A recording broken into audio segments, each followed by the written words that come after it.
Bismillahirrahmanirrahim. Assalamualaikum warahmatullahi wabarakatuh. Alhamdulillahirabbil alamin. Wa bihi nasta'inu ala umuri dunya waddin. Wassalatu wassalamu ala asyrafil anbiya'i wal mursalin wa ala alihi wa sahbihi ajmain. Bapak-bapak, ibu-ibu, ya, pada pertemuan silaturahim dan kajian pada kesempatan ini yang dirahmati Allah Ta'ala, mari sama-sama kita memanjatkan rasa puji dan syukur kita kepada Allah atas kelimpahan rahmat serta berbagai karunia-Nya kepada kita semua. Mudah-mudahan pertemuan kita pada hari ini dengan niat yang mulia, silaturahim dan ta'lim, ya, kajian, senantiasa mendapatkan bimbingan hidayah, kucuran rahmat dan ampunan dari Allah Subhanahu wa Ta'ala. Bapak Ibu yang berbahagia, saya merasa berbahagia dihubungi oleh Pak Napi untuk mengisi acara di sini. Alumni tahun berapa ini, Pak? 84 ya, Masya Allah. Saya juga pernah isi kajian dan itu cukup lama. Itu alumni tahun 76. Berarti lebih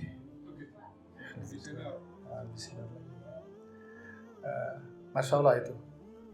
Jadi tahun 76. Ada lagi, satu lagi itu pertemuan alumni tahun 67. Itu lebih Masya Allah lagi. Tapi alhamdulillahnya pertemuan, karena memang kita sudah saatnya, ya, belajar. Dulu kan banyak waktu kita belajar juga, tapi konteks keagamaan ini kan agak tipis, kecuali yang memang dari pondok, gitu ya. Nah, sekarang saatnya kita memperbaiki apa yang harus diperbaiki, gitu kan. Ibarat menambal apa yang harus ditambal. Sehingga pertemuan reuni alumni itu dipakai untuk saling tanasub, saling memberikan nasihat, dan itu sangat bermanfaat tentunya. Bukan kita bernostalgia, gitu kan. Ya, tadi kita ngobrol tadi di situ. Saya sampai pernah keluar dari grup teman-teman sama-sama sekolah. Padahal itu sekolah agama, gitu, ya, pesantren. Kenapa? Kita bilang, kenapa Bapak keluar, gitu kan? Nggak kuat saya. Ada hal-hal celoteh-celotehan yang menurut saya nggak pantas, gitu, tapi di situ. Nah, giliran diingatkan, justru malah saya yang dibully oleh mereka. Dengan segala pertimbangan yang minta maaf, akhirnya keluar dari grup WA. Bayangin aja. Jadi memang nggak mudah, ya, tidak mudah untuk menempatkan diri. Apalagi saya pikir kita ini kan belum tua memang. Ibu Bapak kan belum tua, hanya tidak muda lagi. Nah, itu aja sih. Ya, betul ya? Jangan dibilang tua, nanti tersinggung nanti. Belum tua, hanya tidak muda lagi. Kalau ini ada yang ngerti bahasa Sumatera nggak di sini? Nggak ada ya? Ada 1-2 ya. Nah, kalau bahasa Sumatera itu selain ini kita ini tuh alun mudo terlampau. Gitu. Ngerti nggak Pak? Mana Bapaknya? Tuanya belum, tapi muda kelewat. Nah, gitu. Baik. Saya disodorkan oleh Pak Napi dengan judul yang tema bahasan yang Masya Allah, ya. Saya mau sampaikan secara umum saja, Bapak. Ya, secara umum, nanti kan ada diskusi. Waktu kita hampir jam 11 ini. Nah, ya. Kalau saya sungguh-sungguh ini menghadapi kajian ini, saya harus membuka kitab-kitab saya, mencari referensi-referensi, gitu kan.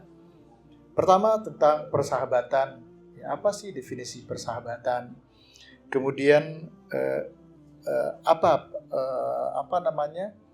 landasan persahabatan atau persaudaraan itu, apa keagungannya baik di dunia maupun di akhirat, dan apa yang dapat kita lakukan untuk mempererat persahabatan dan persaudaraan kita itu. Bahkan juga kalau mungkin kan nanti kita sampaikan juga yang bisa memporak-porandakan persahabatan dan persaudaraan kita, itu juga ada, dan semuanya itu bersumber daripada Al-Quran dan Sunnah Rasul Sallallahu Alaihi Wasallam. Pertama, hadirin, persahabatan udah banyak diurai oleh para ustadz kita dari segi bahasanya. Kalau katakan sahibahu, artinya rafiqahu, yang senantiasa bersama, menemani di kala suka dan duka. Makanya sahabat Nabi itu disebut para sahabat. Karena semua mereka ingin bersama dengan Nabi. Hanya tidak semua mereka punya kesempatan untuk bersama Nabi. Jangan dikira semua sahabat yang ribuan itu kemana Nabi ikut, enggak. Hanya beberapa, kalau boleh segelintir. Misalnya Abu Hurairah, Abdullah bin Abbas, Abdullah bin Mas'ud, misalnya gitu kan. Ya, Ibnu Umar. Kalau Umar bin Khattab malah bapaknya jarang. Karena beliau punya tugas untuk keluar kota. Tapi anaknya Abdullah bin Umar justru selalu menyertai Nabi. Jadi tidak semua mereka itu di mana Nabi ada mereka hadir, tidak. Tetapi mereka disebut sahabat. Kenapa? Secara umum mereka lah yang senantiasa yang rafiquhu, yang senantiasa menyertai Nabi Sallallahu Alaihi Wasallam. Nah, kemudian di dalam kamus kehidupan kita, sahabat dengan teman itu memang berbeda. Ya, sahabat itu identik teman dekat. Kalau teman kan bisa teman jauh juga teman. Semua ini dulu seangkatan kan berteman semua ini. Ya, kalau ada 3 kelas 1 angkatan kita berteman aja semua. Tetapi yang menjadi sahabat dalam pengertian tempat kita bercerita di kala suka maupun duka itu kan tidak semua orang.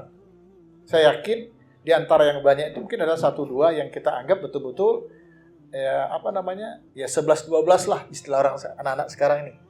Ya, tidak semua kita cerita. Nah, itu makna sahabat. Tapi di dalam Quran ada lagi bahasa lain yang sinonim daripada sahabat itu namanya bitona. Bitona itu identik dengan sahabat tadi.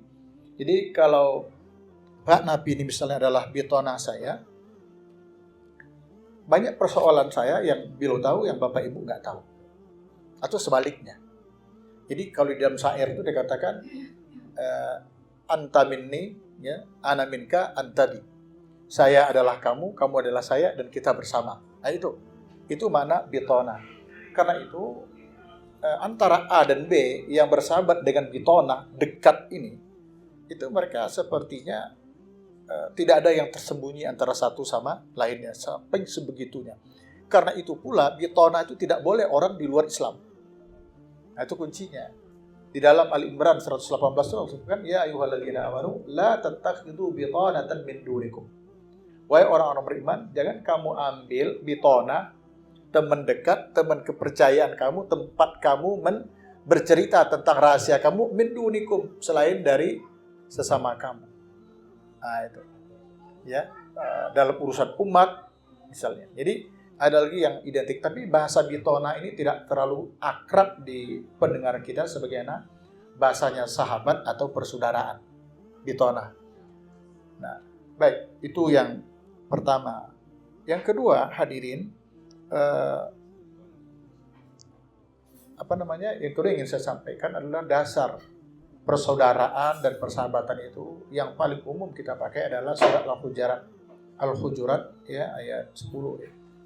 Innamal mu'minuna ikhwah. Sesungguhnya orang-orang mukmin itu bersaudara. Baik. Jadi innamal mu'minuna ikhwah. Nah, itu salah satu contoh di Al-Hujurat ayat 10 itu bahwa mukmin itu bersaudara. Sebenarnya dalam konteks keislaman persaudaraan itu adalah persaudaraan hanya 2, nasab dan akidah. Tetapi di kita hari ini persaudaraan itu dikembangkan lagi. Ada ukhuwah Islamiyah, ada ukhuwah wataniyah. Ya kan? Ada ukhuwah insaniyah. Bayangkan itu. Persaudaraan berdasarkan iman. Ini kita insya Allah berdasarkan iman ini kita. Kita bertauhid, ya. Berakidah satu, bertauhid kepada Allah Taala, punya Nabi juga satu, Muhammad SAW, kitab suci kita juga satu. Itu yang membuat kita bersaudara. Tanpa melihat suku bangsa. Itu, ya. Kalau bahasa orang menyebutkan ukhuwah Islamiyah itu lintas sektoral. Tidak mengenal tempat, waktu, warna kulit dan sebagainya. Ya, seperti itu. Itu yang ukhuwah Islam. Allah namanya ukhuwah wataniyah. Ini dikembangkan oleh orang sekarang itu, ya, kita ini sebangsa. Ya, agama kita berbeda, mungkin ya, ada tetangga kita, tapi kita kan sebangsa, bangsa Indonesia. Nah, ketika dia bermasalah, dia butuh bantuan, kita juga terbawa untuk ikut serta mengulurkan tangan kita. Yang ketiga malah disebut dengan ukhuwah insaniyah. Misalnya saudara-saudara kita di Palestina, kan gitu kan? Itu kan bukan satu bangsa sama kita, tapi ada yang mengikat kita di sana. Apa itu? Kemanusiaannya. Kemanusiaan itu yang membuat kita bersaudara. Nah, tetapi saya tidak akan membahas itu. Saya lebih mau membahas kepada ukhuwah Islamiyah. Saya kira percaya bapak-bapak, ibu-ibu yang hadir ke sini itu kan didorong oleh ukhuwah Islamiyahnya. Ya kan? Ada nggak yang satu nasab, seturunan yang hadir nih? Tidak ada. Tapi Islam, akidah Islam itu yang membuat kita bersama menjadi satu. Itu yang kedua. Nah, yang ketiga keagungan. Ya, apabila itu disyariatkan oleh Allah, pasti ada baiknya. Ukhuwah itu diperintahkan, fa aslihu baina akhawaikum. Kalau ada masalah antara satu sama lainnya, tugas kamu ngapain? Bukan ngomporin, tapi mendamaikan. Itu perintah Allah. Oh, berarti menjaga ukhuwah itu adalah syariat Islam. Ada wahyunya, ya, ada Al-Qur'annya yang menyuruh kita untuk menjaga itu. Nah, untuk apa? Apa faedahnya? Apa keagungannya? Subhanallah, kalau di dunia jelas nanti kita sebutkan.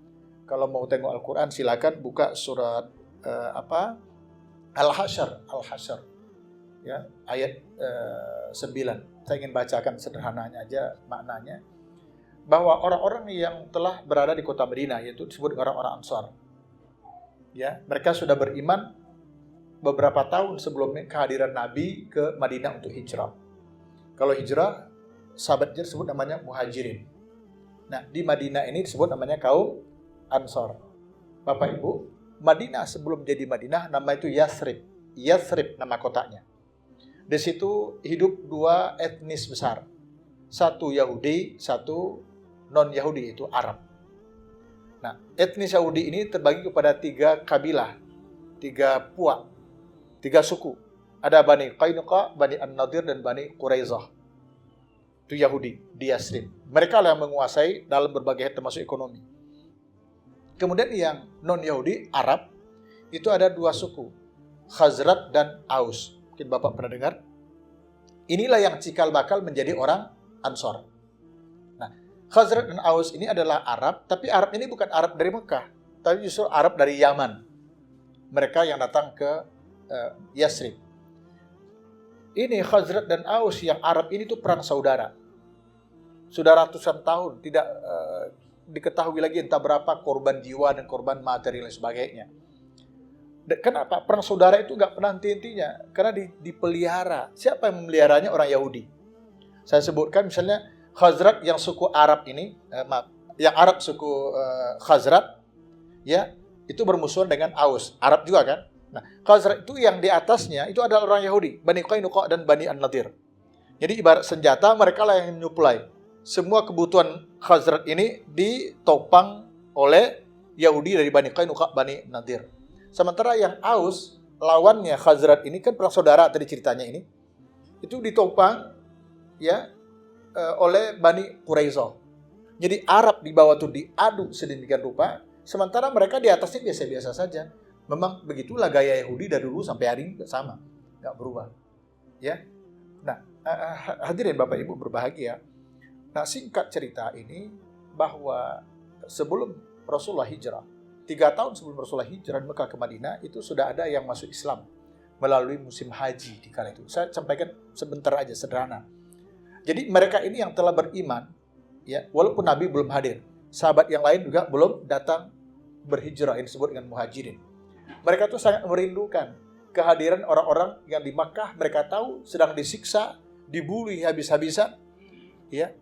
Mereka menginginkan saudara mereka yang di Makkah itu untuk hijrah ke Madinah. Nah, akhirnya hijrah Nabi dan diikuti oleh para sahabat di kala itu. Bapak Ibu, salah satu sifat kemuliaan yang dimiliki oleh orang Ansar, ya, Madinah, setelah Nabi pindah kan jadi Madinah. Tadinya Yathrib, sekarang jadi Madinah. Madinah Nabawiyah atau Madinah Al-Munawwarah. Gitu. Ada disebut namanya sifat isar. Al-Quran menyebutkan yang tadi itu, ya, yang saya bacakan surat Al-Hasyr ayat 8 tadi ya. 9 sorry. Disebutkan wa yu'thiruna ala anfusihim walau kana bihim khasasa. Sahabat Ansor ini, Bu, yang asli penduduk Madinah ini, itu sangat mencintai sahabat yang datang berhijrah kepada mereka itu dari Mekah. Bahkan mereka, orang Madinah ini, sahabat Ansor ini memiliki sifat isar. Apa itu isar? Yaitu ya, mengutamakan kepentingan saudaranya di atas kepentingan pribadi. Nah, Rasul persaudarakanlah beberapa orang. Ini sahabat Ansor dengan Muhajirin dipersaudarakan. Ada yang disebutkan item per item, orang per orang itu ada. Tapi ada juga yang secara umum mereka bersaudara. Jadi persaudaraan di Madinah yang dibangun Nabi itu ada dua. Yang tadinya perang saudara, Khazraj dan Aus, dengan datangnya Islam selesai. Ya, fa'anqadzakum minha, Allah selamatkan kamu dengan hadirnya Islam. Perang saudara otomatis berhenti. Khazraj dan Aus menjadi saudara. Jadilah mereka Ansor. Nah, kemudian dipersaudarakan oleh Nabi orang Ansor dengan orang Muhajirin. Ini persaudaraan besar. Yang paling besar itu persaudaraan antara Muhajirin dengan Ansor. Seperti apa persaudaraan mereka? Seperti apa sifat isar? Sifat mengutamakan kepentingan saudara di atas kepentingan diri sendiri. Salah satu contoh, di dalam hadis Sahih Bukhari disebutkan, ketika sahabat Muhajirin datang ke Madinah, itu Rasul persaudarakan. Dari Makkah, itu adalah namanya salah satu ya, Abdurrahman bin Auf. Itu dipersaudarakan oleh Nabi SAW dengan salah seorang sahabatnya di Madinah Ansor, namanya Ar-Rabi', ya, Sa'ad bin Ar-Rabi'. Ya, Sa'ad bin Ar-Rabi'. Itu namanya. Ini dipersaudarakan. Nah, ada hal yang menarik. Sebenarnya sahabat Muhajirin ini orang kaya-kaya tadinya di Mekah. Tapi ketika hijrah dalam keadaan begitu terzolimi, harta kekayaan mereka tidak bisa dibawa. Jadi semua mereka yang hijrah itu pada ya kere-kere lagi. Ya, susah. Tetapi subhanallah, saudara mereka yang ada di Yathrib atau Madinah itu begitu welcome terhadap kehadiran mereka ini. Nah, kita buka sebuah riwayat Bukhari, Sahih Bukhari ini, bersumber dari Abdurrahman bin Auf, itu dikatakan, ketika mereka dipersaudarakan, Abdurrahman bin Auf yang aslinya Makkah, Muhajirin, dengan sahabat yang bernama tadi Pak, Sa'ad bin Ar-Rabi'. Ya, Sa'ad bin Ar-Rabi'. Ya, ada mengatakan Sa'ad bin Ubadah, tapi yang sahih yang saya tahu ada di Bukharinya adalah Sa'ad bin Ar-Rabi'. Nah, apa kata Sa'ad bin Rabi' yang Ansar ini kepada saudaranya yang dari Mekah tadi namanya Abdurrahman bin Auf yang sebenarnya juga kaya, tapi kan nggak bisa dibawa kekayaan dia. Kata dia, ya akhi, ana aksarul ansari malan, fa'aksimu mali nisfan laka wa nisfan li. Wahai saudaraku, kita kan sudah bersaudara ini. Saya, kata Sa'ad bin Rabi', termasuk orang Ansar yang terkaya. Atau bahasa lain, di antara orang-orang Ansar yang kaya itu, saya adalah satu di antaranya. Kepada siapa dia berkata? Abdurrahman bin Auf. Fa'aksimu mali nisfain. Oleh karena itu, hartaku ini akan aku bagi dua. Masya Allah. Ya, kalau orang kaya, hartanya dibagi dua pastinya banyak lah. Misalnya Abu Rizal Bakri, hartanya dibagi dua gitu kan. Ya, tapi kalau hartanya sedikit dibagi dua ya gak ada apa-apanya. Kata dia, saya termasuk orang Ansar yang kaya raya, akan aku bagi dua hartaku ini. Nisfal laka wa nisfal li. Separohnya untuk kamu, wahai Abdurrahman, separohnya untuk aku. Itu luar biasa Bapak, adil. Ya, dia katakan separuh untuk kamu, separuh untuk aku. Sampai di sana belum. Ini ada lagi kelanjutan. Kelanjutan ini tidak pernah terjadi di muka bumi ini, tetapi kita ambil karena ini sejarah. Tidak juga nanti dieksekusi ya keputusan ini, tetapi ada sejarah yang luar biasa. Setelah itu, sebelum Abdurrahman memberikan reaksinya apa atas tawaran harta yang dibagi dua itu dia dapat sebagian, kata Sa'ad bin Rabi', walim ra'atani, saudaraku, aku punya dua orang istri. Ya, kita ikuti dulu ceritanya ini supaya tidak salah paham. Walim ra'atani, aku punya dua orang istri. Fandur ilaihima ayyuhuma ajabatka fasammihali. Silakan kamu lihat siapa yang menurut kamu baik untukmu. Mohon maaf, contohnya misalnya ini ana atau ani. Ini contohnya aja ya. Apakah ana atau an? Setelah itu pasammi hali, sebutkan kepadaku, kamu mau ana atau ani? Setelah itu kata dia, fa utallikuha, aku akan ceraikan istriku itu. Falamma inqaddat iddatuha, setelah masa iddahnya selesai, 3 kali suci atau lebih kurang 3 bulan, fatazawwajha, aku izinkan engkau menikah dengannya. Astagfirullahaladzim, kita mungkin mengatakan istighfar. Maaf ya Bu, ini bukan meminjamkan istri seperti suku-suku pedalaman, bukan. Jalannya halal. Kenapa dia menawarkan istrinya? Karena dia tahu, dia punya rekam jejak terhadap kedua istrinya yang begitu solehah. Dan dia berbahagia dengan kesolehan yang dimiliki oleh kedua istrinya itu. Sebenarnya Sa'd bin Rabi' bisa aja mengasih Abdurrahman dengan uang banyak, dicari lah. Kalau nggak mau yang gadis, mungkin ya janda anak 1, anak 2, kan ada tuh di Madinah kan banyak. Tapi kenapa itu bukan dilakukan oleh Sa'd bin Rabi'? Kan itu belum ada jaminan. Itu maksudnya Bu, paham ya? Kalau dia tahu ini dua istrinya udah ada apanya? Udah ada rekam jejaknya, memang sangat baik, sangat soleha.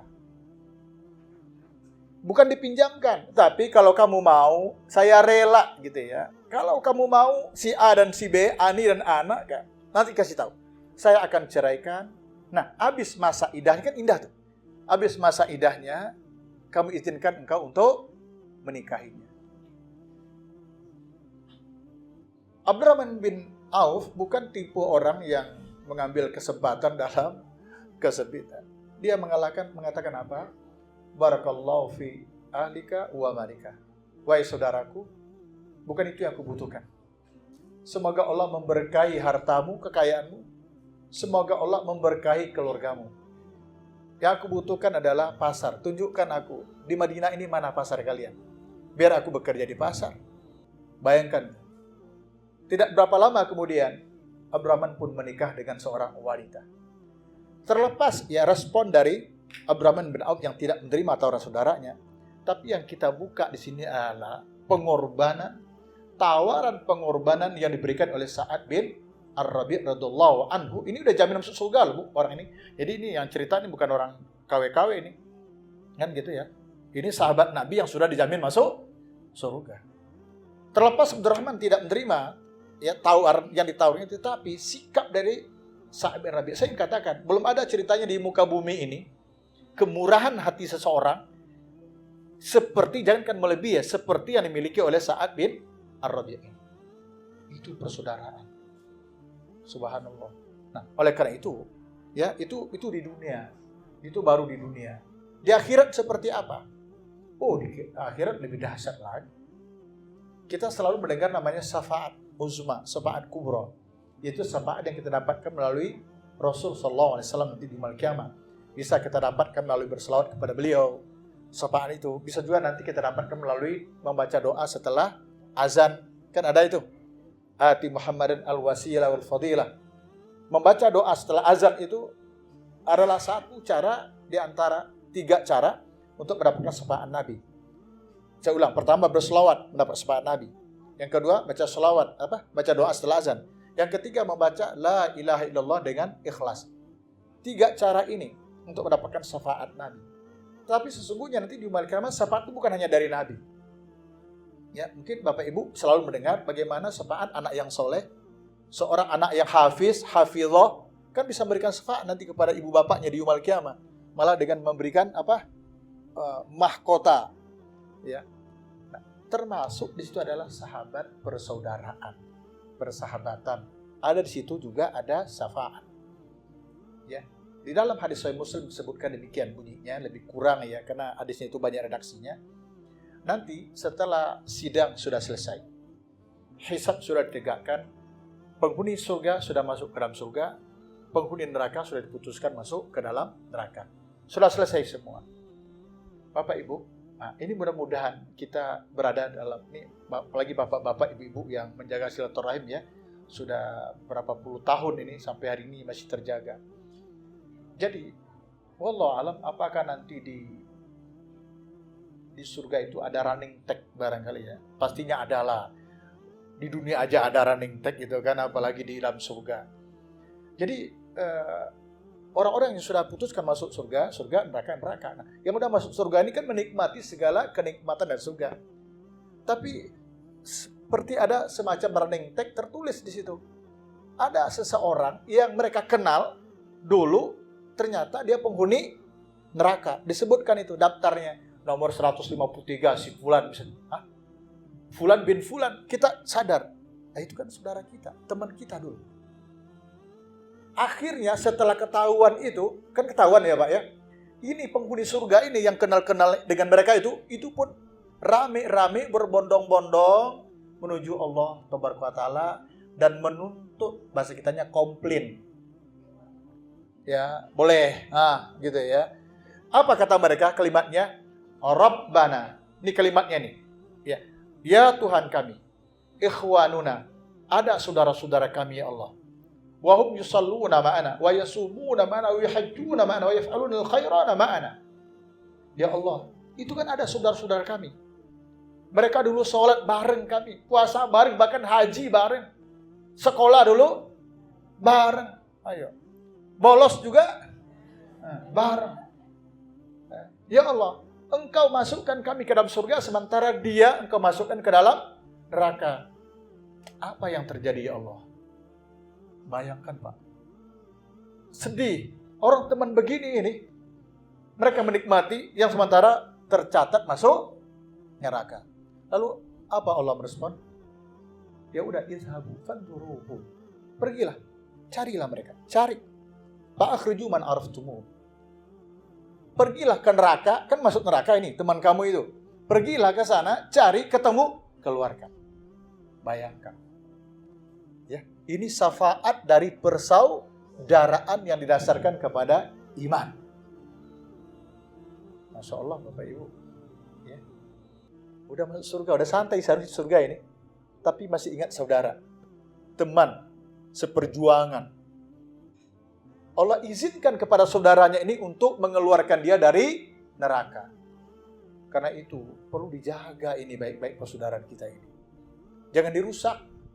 Ini mohon maaf nih ya. Ini menurut pandangan saya yang bukan seorang politisi. Ini tahun 2024 ini kayaknya ya ada indikasi merobek-robek persaudaraan kita. Saya pesan ya Pak ya, entar siapa dulu kita yang meninggal kita kan nggak tahu ini. Saya pesan kepada Bapak, ya jujur aja, itu kan pesta demokrasi. Pesta itu identik dengan apa? Ya, pesta itu artinya bersenang-senang. Jangan timbulkan rasa takut, saling bully, saling fitnah. Ya.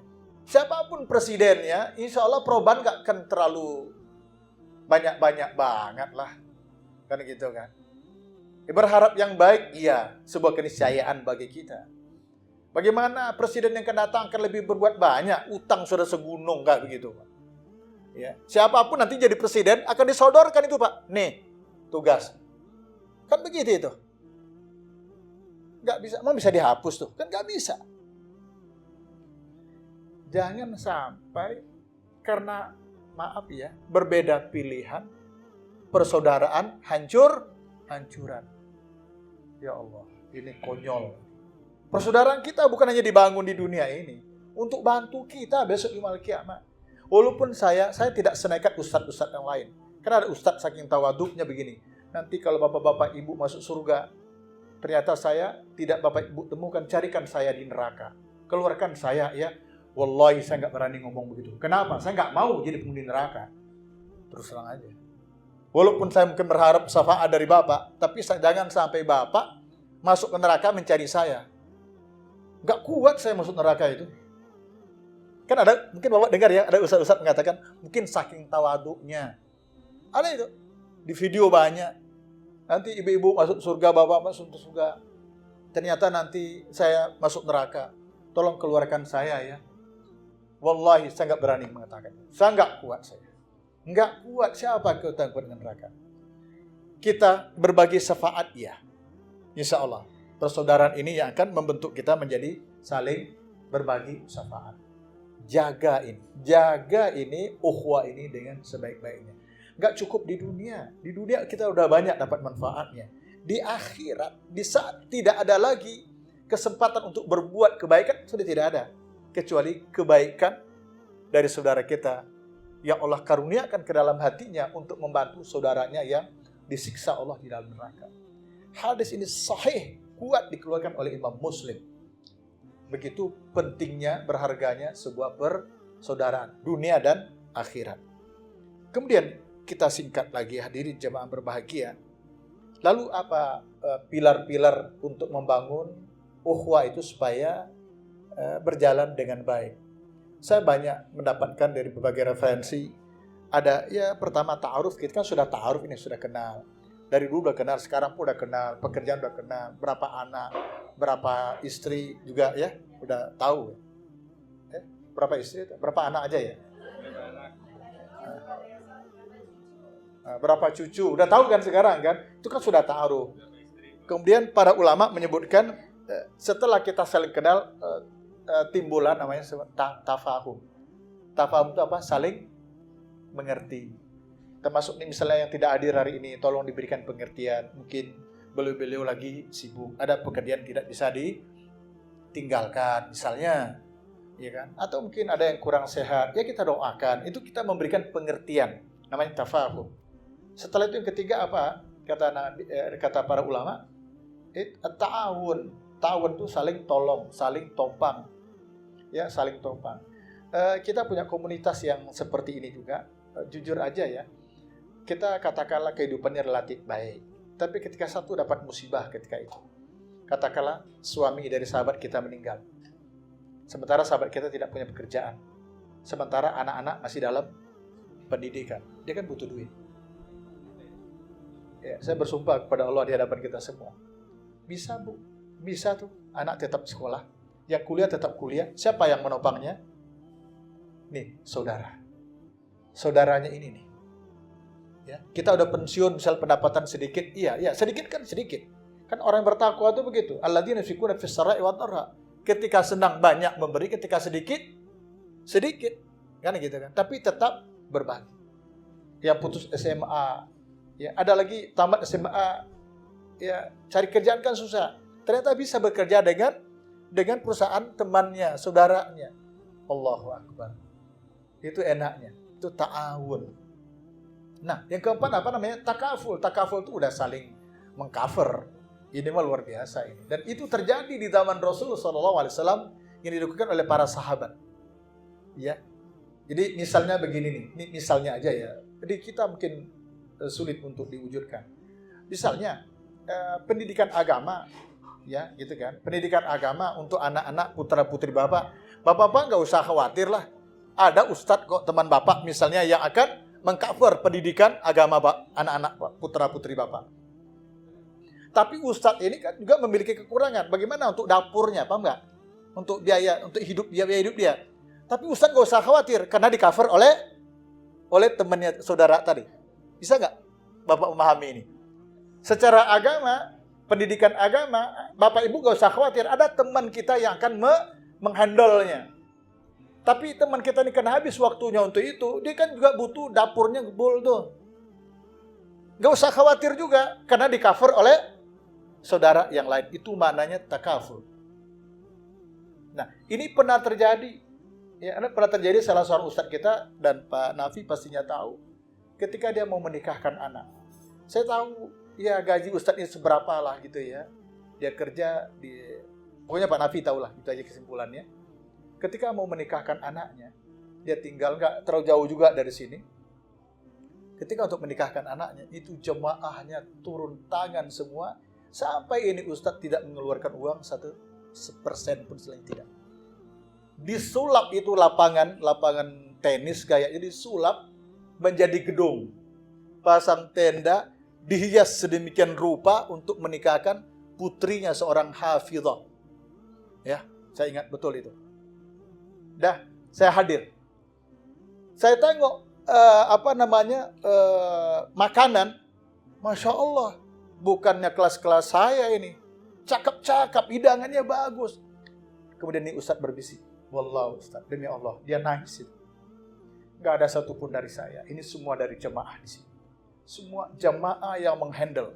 Baik ini yang buat tenda, sedemikian rupa, sampai makanan-makanan hidangan yang enak. Sama sekali saya tidak mengeluarkan uang. Ya cuma jemaah mengatakan, izin ya Ustadz ya, izin ya, kami ingin melakukan ini dan itu. Untuk pernikahan putri Ustadz. Jadi bisa Pak, bisa ternyata. Tapi untuk keagamaannya di lingkungan itu Ustadz ini bertanggung jawab. Ustadz ini bertanggung jawab di mana? Di masjid tempat Ustadz ini beraktivitas. Itu contoh. Jadi ini bukan isapan jempol istilahnya ini. Bisa dipraktekkan dalam konteks keduniaan. Misalnya Bapak Ibu punya usaha. Ya, ada di antaranya misalnya punya usaha apa ini? Kain, jual kain misalnya, pedagang. Ya udah, siapa yang banyak belanja, kita aja banyak belanja ke sana. Gitu. Punya usaha rumah makan, kita aja yang selalu makan di sana, tapi jangan digratisin. Kan ini mentang-mentang teman, mesti bayar, kita kan udah saudara. Dulu di SMA kan dulu yang bayar. Nah, enggak begitu juga. Jadi perdagangan harta itu beredar di antara kita. Ya, tudirunaha bainakum, beredar di antara kalian. Ini salah satu bentuk malah ekonomi Islam itu bisa dibangun dengan dengan cara yang seperti itu. Oke? Nah, ini. Kemudian ada at-tarahum. Tarahum itu kasih sayang. Ya, kita bersaudara ini karena kasih sayang dari Allah. Maka disebut namanya bersaudara karena Allah, bersahabat karena Allah. Kalau tidak salah, hadisnya itu satu di antara 7 kelompok manusia kelak di yaumul qiyamah yang dinaungkan oleh Allah, di mana pada itu tidak ada satupun naungan. Bayangkan seperti apa panasnya. Matahari hanya 1 mil dari bumi yang kita injak. 1 mil itu nggak sampai 2 km Pak. Saya tengok kalau mil laut itu 1,8 km. Kalau mil darat 1,6 km. Intinya 1 mil itu nggak sampai 2 km. Itu matahari besok di mahsyar. Kayak apa itu panasnya? Makanya ada orang yang terbenam oleh genangan keringat sampai ke mata kaki, ke lutut, ke pinggang, bahkan sampai ke leher. Saking banyaknya keringat ngucur dan bumi tidak mampu lagi untuk menyerapnya. Tetapi ada 7 kelompok manusia yang dinaungi oleh Allah pada hari itu. Satu di antaranya, warajulani tahabba fillah, ijtama'ali wa tafarraqa alaih. 2 orang yang saling menyayangi. Ini konteksnya nih bukan bahasa bukan lope-lope gitu, bukan cinta kasih yang haram, bukan begitu. Saling menyayangi, saling peduli. 2 orang, kalau mereka bertemu karena Allah, kalaupun berpisah juga karena Allah, itu dinaungi oleh Allah kelak di yaumul qiyamah. Nah, itu yang disebut dengan uhwah fillah, persaudaraan yang didasarkan kepada Allah. Bahkan ada orang yang banyak tidak paham. Kalau kita mencintai seseorang karena Allah itu, boleh kita datang ke rumahnya, cari rumahnya, sampaikan, saudaraku, aku mencintai kamu karena Allah. Bayangkan saja. Tapi tentu saja ini laki-laki sama laki-laki, perempuan sama perempuan. Jangan pula dipahami, ini gay ini mah kali ini. Atau lesbi. Bukan begitu. Saya dalam hidup saya, Bapak Ibu ya, dalam hidup saya baru 2 kali saudara kita ya yang mengatakan, Ustadz, ana uhibbukum fillah. Aku mencintai kamu karena Allah. Baru 2 kali saya dapatkan. Jadi ada telepon, di rumah telepon, angkat telepon, Assalamualaikum. Waalaikumsalam, Ustadz Abu ya? Iya. Ana uhibbukum fillah. Oh, nangis saya. Aku mencintai kamu karena Allah. Apa nanti dampaknya? Mencintai karena Allah tadi ya, kita senang sama dia karena memang dia berada di jalan Allah. Ketika dia keluar dari jalan Allah, kita sedih. Nah, buah dari kesedihan kita itu masuk pada poin berikut namanya tanasuh, saling mengingatkan. Ingatkan dengan cara yang hak, ingatkan dengan cara yang sabar, ingatkan didasarkan kepada marhamah, kasih sayang. Kan ada ayatnya kan? Wa tawasau bil haqqi wa tawasau bis sabar. Itu surat Wal Asri. Wa tawasau bil marhamah, surat Al-Balad. Jadi kita mengingatkan orang saudara kita dengan cara yang benar. Artinya apa? Kalau kita melihat dia salah tidaknya itu ukurannya itu wahyu, Quran dan Sunnah. Kalau menurut Quran dan hadis ini salah, maka kita nasihati. Dengan apa menasihatinya? Dengan Quran dan hadis. Kalau kita tidak bisa, minta orang yang lebih tahu untuk mengingatkan dia. Kenapa? Kalau kita biarkan, dia akan celaka. Kalau kaitan dengan rumah tangganya nanti akan hancur. Ada nih rada-rada nggak benar ini. Kita nasihati. Kenapa? Kita kan nggak mau keluarga kita hancur. Sama halnya keluarga saudara kita juga tidak mau kita hancur gitu. Paham nggak? Itu seperti itu. Yang kedua apa? Dengan bersabar. Saling mengingatkan itu dengan sabar. Sabar itu penting. Kadang-kadang kita ini terbalik. Yang diingatkan tetap sabar, yang mengingatkan malah udah emosi duluan. Tandanya sabar apa? Dinasihati dia nggak peduli. Cuek aja. Urus aja rumah tangga lo sendiri. Ngapain ngurusan rumah tangga gue? Berarti kan sabar dia. Dia tetap dilanjutkan. Perbuatan gak. Sementara kita emosi. Ya udah terserah lo. Nah itu berarti kita nggak sabar. Padahal kita disuruh sabar. Bapak Ibu, untuk amar ma'ruf nahi mungkar itu nggak ada pakai 2, 3, 4 kalinya. Nggak ada. Selagi ada kesempatan, selagi bisa, sampaikan. Ingatkan tuh. Fadzakir. Ingatkan. Gitu. Udah 3 kali ingatkan nih, terserah dia deh. Nggak ada cerita. Makanya moto hidup saya itu al-jihadu madum tuhaya. Jihad, kerja keras di jalan dakwah harus berjalan. Harus continue. Sampai kapan? Madum tuhaya. Selama nyawa dikandung badan. Nggak ada pakai 1 kali, 2 kali, 3 kali, nggak ada cerita. Nah itu dalam beramar ma'ruf nahi mungkar didasarkan kepada ukhuwah.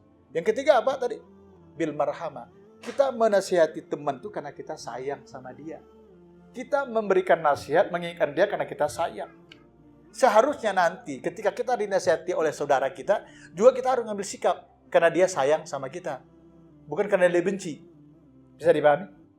Ya. Nah itu begitu pentingnya kita bangun ukhuwah itu.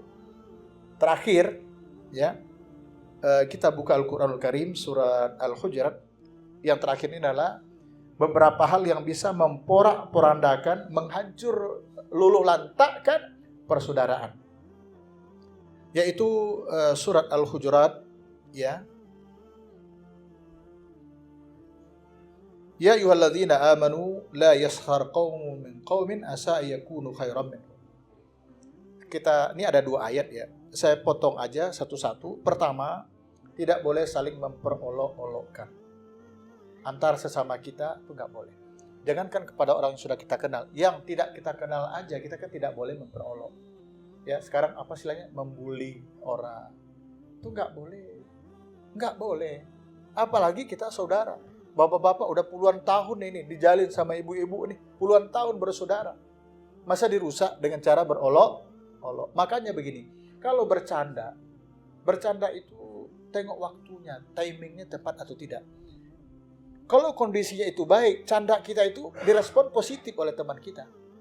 Karena suasananya juga nyaman. Tapi belum tentu, jangan-jangan saudara kita, teman kita ini dalam kondisi yang tidak mood.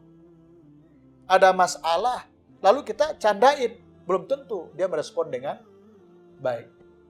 Makanya bercanda pun juga itu hati-hati. Apalagi candanya di grup pakai WA. WA itu kan banyak palsunya. Pakai emotnya nangis. Emang bener nangis dia? Kagak. Kan itu kan. Di saat aku mengetik ini dalam keadaan bersedih, emotnya nangis. Coba, bener nggak dia nangis? Mungkin ada benar tapi banyak juga yang nggak benernya kan gitu. Kita lalu sebut temannya, gue lagi kurang sehat ini, dikirim emotnya apa? Ambulan. Emang benar ambulan datang jemput dia kan? Tidak juga. Jadi membaca bahasa WA itu juga harus berlapang dada. Kan gitu kan? Kalau tidak, nauzubillah min zalik. Ada salah seorang jamaah kita, sekatakan jamaah gagal jemaah saya yang gagal dibina. Itu cerai gara-gara HP. Kata dia, suami saya di luar, saya nggak tahu kerjanya apa Ustaz. Oke lah, nggak sempat nengok wajah saya karena kami berjauhan. Tapi setelah pulang ke rumah, di rumah pun wajah suami saya untuk HP. Gitu kata dia. Lalu diingatkanlah keberatan istri. Tapi nggak perlu, ujung-ujungnya apa? Istrinya melayangkan gugatan cerai ke pengadilan. ujungnya apa? Ya cerai. Ini gara-gara si PH ini. Setan GP. Bayangkan aja tuh. Astagfirullahaladzim. Ini hati-hati nih. Jangan mengolok-olok. Apalagi canda suami istri. Hati-hati banget. Ya hati-hati banget. Dulu bergunjing itu harus ngumpul berapa orang. Sekarang kan nggak perlu. Sambil berbaring di sini bisa. Berapa puluh orang satu grup itu kita bisa. Kalau untuk baca Quran 1 jam tuh kelamaan. Tapi kalau berbicara di grup 1 jam, oh sebentar. Baru aja Allahu Akbar, Allahu Akbar. Azan. Kenapa? Baru juga perasaannya. Oke? Jangan memperolok-olokkan dengan segala kelebihan dan kekurangan saudara kita. Yang kedua apa? Jangan mencaci atau menghina. Ya, sekarang untuk mencaci menghina kan tidak perlu ketemu. Melalui HP bisa. Apalagi yang ketiga, ini Al-Qur'an ya, wala tanabazu bil alqab, jangan memanggil dengan panggilan yang buruk. Panggilan yang memang dia enggak senang. Ya dulu kan pada ramping-ramping, sekarang udah pada subur. Nah, subur itu bahasa Belanda itu kan endut, gitu kan? Ya, betul ya, Pak? Jangan panggil teman, "Hai endut," ya janganlah. Nah, gitu kan. Nggak boleh itu. Kecuali panggilan itu memang menjadi ciri khas dia. Nah, ini mohon maaf nih. Saya pernah ketika tinggal di Salemba, kuliah dulu, kos, itu namanya Harry. 3 teman kita tuh Harry. Senior saya lah. 3 orang namanya Harry, berteman dekat Harry ini. Dan punya aktivitas yang berbeda. Akhirnya aktivitasnya itu menjadi nama belakangnya. Satu itu dia orang Cirebon, Harry. Dia Kribo. Kita namakan Harry Kribo. Yang satu lagi itu orang Padang. Keling banget kulitnya. Kita panggil Harry Keling. Dan dia nggak ada masalah. Senang aja dia. Satu lagi orang Padang juga, Harry tukang bajai. Panggilnya apa? Harry Bajai. Itu nggak apa-apa. Karena memang mereka sendiri yang membuat lakop gelar. Tapi secara umum kita nggak boleh. Ya, misalnya manggil Ustadz Abu, ya, Ustadz Uban, jangan dong gitu kan, Uban. Walaupun kenyataannya sudah ubanan kan gitu. Kan begini, istri saya kalau pulang kampung itu kan banyak yang udah panggil nenek sama dia. Sambil bercanda, jangan panggil nenek, panggil tante. Gitu. Padahal memang udah nenek-nenek gitu ya. Itu contoh. Jadi makanya tadi saya katakan kita ini belum tua, tapi muda sudah kelewat. Ada orang yang sudah dipanggil aki, ya dia nggak mau dipanggil kakek, merasa tua. Akhirnya dia senang dipanggil om. Nah, opa bukannya udah tua juga tuh opa. Apa? Opa, udah oma. Gitu ya. Oke, kita lanjutkan lagi yang bisa merusak. Nanti kan ada tanya jawab nih. Ya, mudah-mudahan jangan heboh-heboh banget ya. Berikutnya lagi yang D, yang bisa memporak-porandakan persaudaraan ini adalah berburuk sangka. Nah, ini nih. Ini banyak nih yang merusak ini. Termasuk membaca chattingan tadi itu. Ya. Tidak semua apa yang ada di chattingan itu seperti itu sesungguhnya. Oleh karena itu, belajarlah kita berhusnuzan, positive thinking kepada sesama kita. Itu yang paling ya. Contoh tadi misalnya di awal saya katakan ada teman kita yang belum bisa hadir misalnya. Kita doakan, mungkin beliau lagi sibuk. Atau mungkin bisa jadi badan lagi kondisi kurang sehat. Ya, dan lain sebagainya. Yang menjadi penghalang kita itu untuk hadir bersama. Ya kita positive thinking aja. Apalagi untuk kehidupan suami istri. Wah, ini positive thinking itu modal pertama itu. Modal pertama setelah ikhlas kepada Allah Taala. Yang terakhir adalah bukan terakhir, adalah mencari-cari kesalahan orang lain. Allah berfirman, "Ijtanibu katsiran min katsiran min adz-dzanni", hindari berburuk sangka, wala tajassasu, dan jangan mencari-cari kesalahan orang lain. Itu kan enggak boleh. Yang terakhir dilarang kita bergunjing. Wala yaghtab ba'dukum ba'dha. Enggak boleh kita menyebut saudara kita yang buruk. Gunjingan itu maknanya, ghibah itu adalah kalau saya nyebut Pak Nafi, andai kata yang sebut itu Pak Nafi tahu dan dia tidak suka, itu namanya ghibah. Ya. Tapi kalau yang saya sebut itu tidak, dia nggak ada masalah bagi dia, itu nggak apa-apa. Seperti yang tadi itu, ya, Heri Kribo, Heri Keling misalnya, itu nggak apa-apa. Gitu. Ini aja barangkali Bapak Ibu, ini mohon maaf, ini waktu kita ternyata udah tinggal pendek sekali, ini tanya jawab, sebentar lagi juga sholat ya. Sholat Zohran kita kan? Iya. Ada musola. Alhamdulillah. Iya. Artinya kalau udah azan kita tutup ya, kita harus berjamaah ini. Ya sekarang silakan.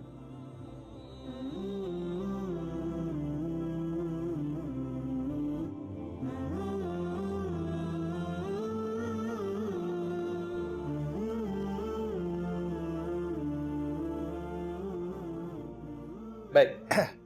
Iya. Kirim makanan-makanan di grup. Seharusnya kan enak, kan mungkin lebih enak kita tindak lanjuti dengan makanannya aja sekalian dikirimkan gitu ya, bukan foto-fotonya gitu kan. Ya tapi kata dia, gue cuma ngirim doang, makan juga kagak. Ada juga seperti itu sih, karena gitu kan. Ya ini bahasa medsos, ya bahasa medsos. Ya apapun bisa dikirimkan di grup itu. Belum tentu juga dia berada di situ, di sana, belum tentu juga. Ya gitu kan, misalnya dia mungkin di grup itu gulai kepala kambing, belum tentu juga yang bersangkutan makan kepala kambing. Ya itu contoh. Jadi ini saya lebih banyak membahasakan itu ya bahasa canda lah, guyon. Nah mudah-mudahan para sahabat yang ada di grup itu tidak baperan orangnya. Ya nggak usah baperan itu artinya dikit-dikit tersinggung. Mentang-mentang lo apa, itu kan nggak enak seperti itu. Itu yang pertama. Yang kedua, yang pertama tadi, ini tahun-tahun politik ini, Masya Allah, sekarang yang sudah tampil namanya ini kan udah 2 nih ya Pak ya, untuk udah baru 2 yang udah diproklamirkan, udah 3 ya, 3, ada Anies, ada Ganjar, ada Prabowo. Yang paling sabar di Prabowo, disabar pikirannya. Dari orang pertama jadi orang kedua, kan sabar banget. Nah, gitu. Oke, begini, saya sikapinya, sekali lagi saya menyikapinya menurut ala medsos, karena gitu kan. Jujur aja, untuk pribadi saya misalnya orang tanya pendapat masuk Bapak Nafi, wallahi saya tidak tahu mereka bertiga ini baik atau tidak kecuali melalui medsos. Anies itu baik, Ganjar itu baik, Prabowo itu baik karena medsos yang mengatakannya, berita yang mengatakan dia baik, makanya saya tahu dia baik. Tapi saya juga tidak tahu Anies itu tidak baik, nah, itu Ganjar tidak baik, Prabowo tidak baik, kecuali melalui medsos. Kenapa? Wallahi saya nggak pernah hidup bersama mereka, boro-boro hidup, berjabat tangan ini kagak pernah. Pernah duduk sih berdekatan, saya melihat beliau, tapi beliau nggak negur saya. Pernah dengan Anies Baswedan, Prabowo, waktu yang berbeda-beda ya, dengan Ganjar. Jaraknya cuma 1,5-2 meter lah jaraknya dengan saya. Tapi dia nggak tahu saya kenal dia nggak negur saya juga. Kenapa? Dia di TV, saya di luar nonton. Nah, kan gitu kan. Dekat memang, dia di TV, saya nonton. Artinya saya nggak kenal siapa mereka, kecuali melalui media. Nah, makanya sekarang itu yang diramaikan kan perang opini melalui apa? Media. Oleh karena itu, untuk kita-kita, kecuali bapak-bapak calon ajudannya, asistennya atau apa, nanti terserah lah ya. Kalau kita rakyat biasa ini, saya pikir ya udah lewati aja lah. Ya kan gitu kan. Masa kadang-kadang meme guyonnya kan keterlaluan tuh. Saya dapat dikirim oleh teman, itu Ibu Megawati menggendong Jokowi. Ada memenya itu Pak, dibuat. Saya bilang ya Allah, saya hapus. Ini hati-hati, undang-undang ITE gitu. Pokoknya macam-macam. Itu mau kita komentari yang seperti itu. Oh nggak cukup, kerja kita nggak jalan. Bisa-bisa tuh nasi di belakang hangus itu.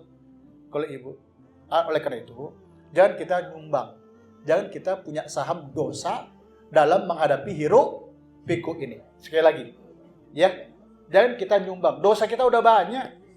Udah berapa puluh tahun di umur kita ini? Ingat nggak dosa kita? Banyak nggak? Banyak ya.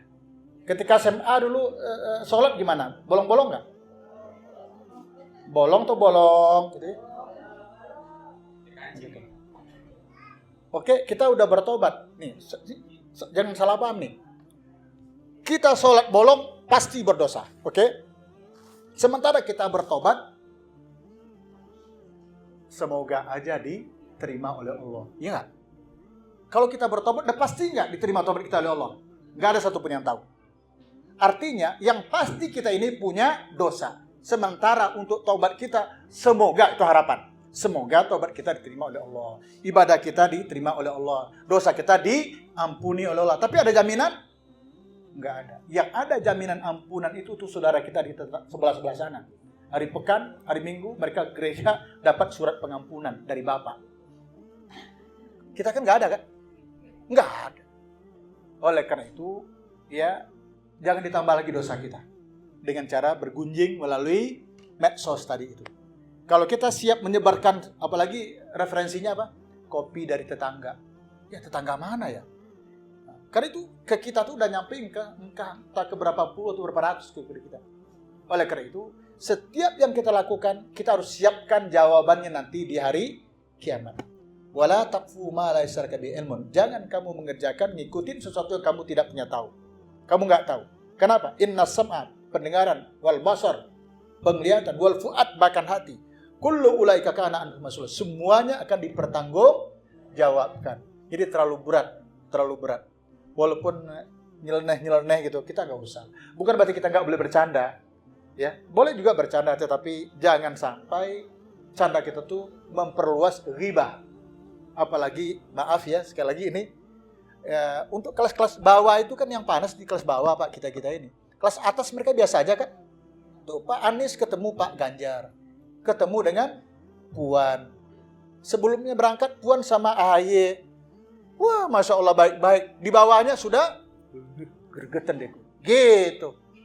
Lalu pada akhirnya apa? Kita yang menjadi korban. Paling tidak, kalau kita tidak hati-hati, korban dosa. Paling tidak. Oleh karena itu, hati-hati dalam bermedsos. Ya, jangan. Ya, apapun yang kita share, itu harus kita siapkan jawabannya nanti di hadapan Allah Subhanahu wa Ta'ala.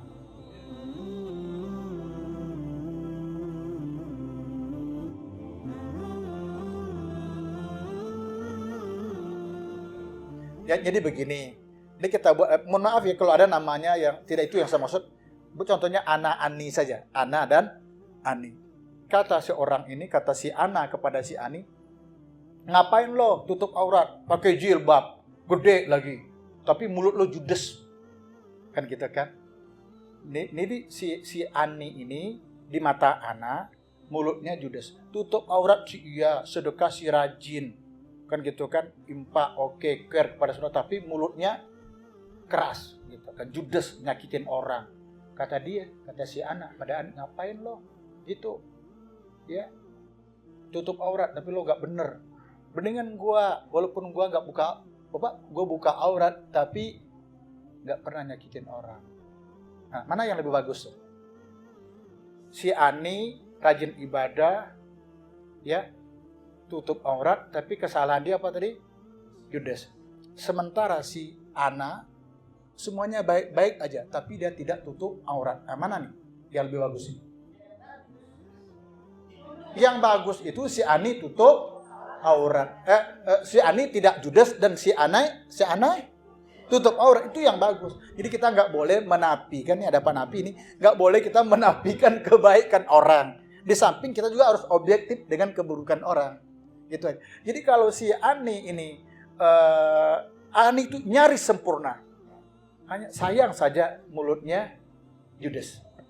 Sementara si Ana nyaris wanita sempurna, soleha banget, dermawan, lemah lembut, ramah. Hanya sayang sedikit buka aurat. Jadi begitu secara objektivitas kita dalam menilai terhadap sesuatu, termasuk terhadap saudara-saudara kita. Termasuk juga menilai para ulama. Ini ibu-ibu kan banyak yang pinter-pinter sekarang tuh. Ibu-ibu, bapak-bapak tuh banyak yang pintar-pintar melalui TikTok. Ya.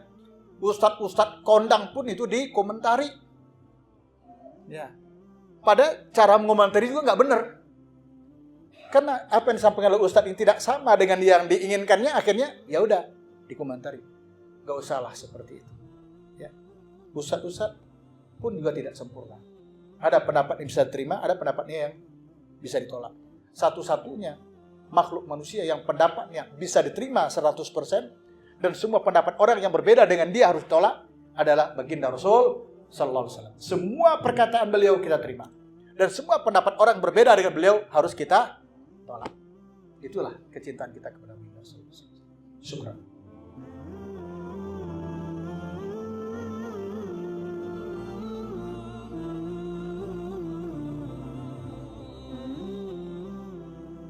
Penyakit ain itu literally kan ain itu kan dari mata, ainun.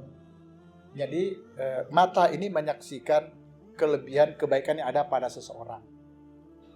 Mungkin banyak pujian orang karena dia baik, pujian orang, tapi pujiannya itu tidak tepat.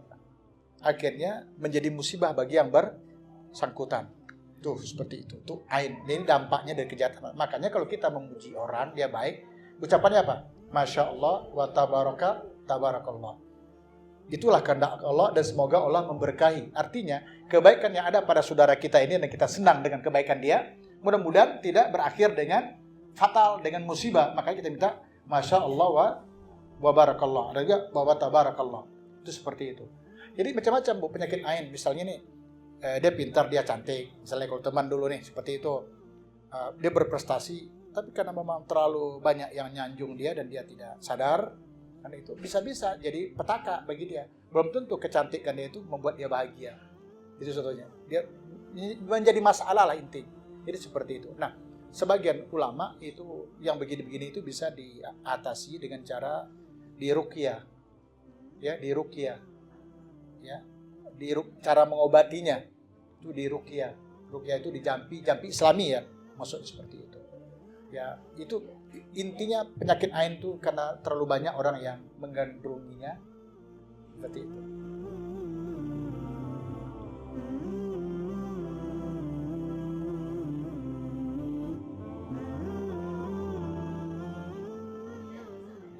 Saya tidak ingin menyampaikan sampai kepada tingkat takabur ya. Paling tidak sanjungan orang itu membuat orang itu ujub. Ujub itu masih di bawah takabur, Bu. Ya, ujub itu kagum dengan dirinya sendiri tanpa merendahkan orang lain. Kalau takabur itu kan merasa oke dan orang lain tuh rata-rata di bawah dia gitu. Ya, takabur. Ini kalau ujub. Nah, tapi ujub ini juga penyakit yang bisa muhlikan, termasuk juga yang bisa membahayakan diri seseorang. Misalnya tahajud malam itu kan gak ada ria. Takabur juga gak bakal. Dengan siapa takaburnya? Ria dengan siapa? Tapi ujub bisa aja. Setelah selesai tahajud ada lagi 15 menit menjelang azan subuh, bisa jadi di sejadah itu terlintas merasa, mungkin bacanya alhamdulillah juga, masya Allah juga, tapi merasa saya ini masya Allah, merasa saya udah hebat gitu loh, tanpa merendahkan orang lain. Itu ujub. Ijabul mar'i li nafsi. Termasuk satu yang membinasakan orang itu adalah kagumnya kepada diri sendiri. Nah, makanya Umar bin Khattab itu marah banget kepada orang sahabat ya di kala itu ketika memberikan sanjungan kepada dia. Kepemimpinan Umar itu kan terkenal luar biasa, Pak. Ya, nggak ada lagi orang miskin di waktu itu. Semua orang pada hebat. Nggak ada satupun kasus tindak pidana yang sampai ke tangan Umar. Semenjak Umar jadi khalifah, bayangin aja. Tapi ketika orang mengatakan kehebatan dia, pernah kalau bahasa kitanya, terus sekalian aja pedang tuh dilibaskan ke leher gua, kata Umar. Begitu saking marahnya dia ketika dipuji oleh orang. Karena bagi dia pujian itu ya bunuh. Pujian itu membunuh. Makanya kita Islam disuruh ya ketika mengatakan itu jawab aja masya Allah tabarakallah. Itu obatnya. Hasan ya. Mungkin kita ini dulu lah. Baik. Oke. Mari sama-sama kita tutup dengan doa kafaratul majlis ya Ibu ya. Doa kita kafaratul majlis. Doa kafarat itu artinya penebus majelis. Maksudnya adalah jika ada di dalam pertemuan ini ucapan, tingkah yang tidak sesuai dengan pada tempatnya, membuat di kalangan teman-teman ada yang kurang berkenan, kan bisa dosa tuh kita. Nah, dengan membaca doa ini sebelum majelis itu bubar, maka dosa itu diampuni oleh Allah. Namanya bacanya kafaratul majlis, bukan keparat majlis ya. Nah, gitu. Kafaratul majlis. Baik, mari sama-sama kita baca. Subhanakallahumma wa bihamdika asyhadu an la ilaha illa anta wa astaghfiruka wa atubu ilaik. Walhamdulillahirabbil alamin. Wassalamualaikum warahmatullahi wabarakatuh.